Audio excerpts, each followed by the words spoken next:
if you're in a room full of people who only talk about money, then you're gonna end up knowing about money. It's exactly the same thing. And net worth is net worth, everyone understands this. And people also understand that they're likely to become the sum of the 5 people they spend the most time with. Yeah. But then they hang around with losers. It just blows my mind. It's like, I'm a busy man. Like, I don't have time. All these opportunities I've given a little away. I've told a little bit about domain names, a little bit about the Russian ruble, a little bit about stocks, etc. I'm very busy myself, but my network, I have hundreds of people who I talk to all doing this shit. Hey, Tate, have you seen this? Boom. And I'll throw him something, he'll throw me something. That's my ecosystem. That's who I talk to. Those are my friends. We don't talk about Rihanna. We don't talk about football. We don't talk about Love Island. We don't talk about anything other than money. Yeah. How are we not gonna make hundreds of millions of dollars? How am I not gonna have money? Like, that's all we talk about, that's all we do. So I say this to people, and I say, when's the last time, we talked about the coffee shop example. I say this to people all the time, when's the last time you sat and talked about money? What do you mean? When's the last time you sat down with someone and talked about money? Well, what do you mean talk about money? Well, if you don't know what to talk about, then you don't understand money. So go learn how money works. Go learn how a bank works. Go sit on YouTube for free. You don't just pay 50 grand in 4 years at a university. Go sit on YouTube and understand money, banking, or the real estate market, any of it. Understand the last housing price crash, why it happened. Understand mortgage rates and how that's affected by interest rates. Understand it, and then go sit with someone else who understands it and talk about it. Oh yeah, I should do that, yeah. Dumbasses. So like I don't want to be a negative person, because I'm not. But to a degree, I think the universe is very giving. And I've yet to experience in my 36 years a man or a woman who genuinely tries their very best and genuinely dedicates himself to something and is genuinely motivated to make sure they're the best version of themselves, who doesn't get what they want. Yeah. I've never seen it. I've never seen someone go, I spend all of my time doing what I'm supposed to do. I do not waste any of my time. I dedicate myself. I'm good to people. I'm honest. I'm hardworking. I'm there on time. Every time I've got a meeting, I've got a firm handshake. I don't snake anybody. God likes me. I work hard. I'm not an evil person, and I work really, really hard. Who doesn't have everything they want? So everyone can have anything they want. I really believe the universe will give anyone anything they want if they actually fucking want it. And so it's the same idea, is that like your cost is going to be suffering. It's going to be uncertainty. It's going to be criticism. It's going to be mistakes. It's going to be failures. It's going to be feeling stupid. It's going to be looking cringe. It's going to be being embarrassed. That's your cost. And so the question is, most people trade it for a bag of chips. They trade it for Netflix. They trade it for staying in on the weekend, right? They trade it for sleeping in. And that's why it feels even worse, because you traded your life savings, you traded your life for something that wasn't worth it. And so we can't control this one, but we can control this one. And I think that's the value. So it brings me to my second thing. You can beat 99% of people if you can master the shame of rejection, the boredom of repetition, and the pain of feedback. You can beat almost anyone at anything if you're willing to fail 20 times in a row, look stupid in front of people that you care about, and keep going long after it stopped being convenient. So what I would challenge this young man or young woman to do is you have to look inside of yourself to see what you really want. What are you passionate about? We use these words and these little phrases of only the strong survive and all this other crap. They're all just fucking words. I get so tired of hearing people just talking. Like right now, someone may think Goggins is just talking. You don't know me.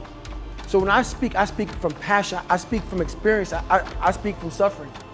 I have to tell this young man or woman that the only way I believe, this is my experience in life, the only way you're ever going to get to the other side of this journey is you have got to suffer to grow. To grow, you must suffer. And some people will get it, some people won't. But they have to see what their journey is to start their journey. Several people live to be 100 years old, and they have great lives, and they have great kids. Their kids go to college and all sorts of stuff. But somewhere in their life, there was a point where they had a decision to make. They can go left or right on this path. Left was the easy route. Right was the hard route. A lot of people take the easy route. And they had a good life that way, but the better life was going to the right side. And you may have 20 years of pain and suffering to get past it, but a lot of us die never truly starting our journey. And I would tell this young person, you gotta start your journey. It may suck, but it will come out the other side where you're coasting. And so the idea is that we have generalizable skills. You can learn how to work hard at anything. And just about everyone here has worked hard at something. Maybe it was video games, maybe it was one particular course in one particular year for one particular teacher, but you have done something. And the idea is to take that something and say, because I did it that time, I can do it again. And to be able to consistently apply that, and then what happens is you create this snowball until eventually you have this feeling that you walk in a room and you're like, I am inevitable. I may not get it the first time, but I will fucking get it. Because I will either die or I will figure it out, and I've got a lot of life left to live. So if you're under 30 and you have no responsibilities, I recommend working as many hours per week as humanly possible, because you will never be able to work this hard again. And the compounding effects of a few years of hard work like this can set you up for your life for decades. And this is what I think people miss out on. It's like, we have this crescendo, we have this early part of the skill gap. It's like, why would we not want to shovel as much towards that as we can? Now listen, I want to be very clear.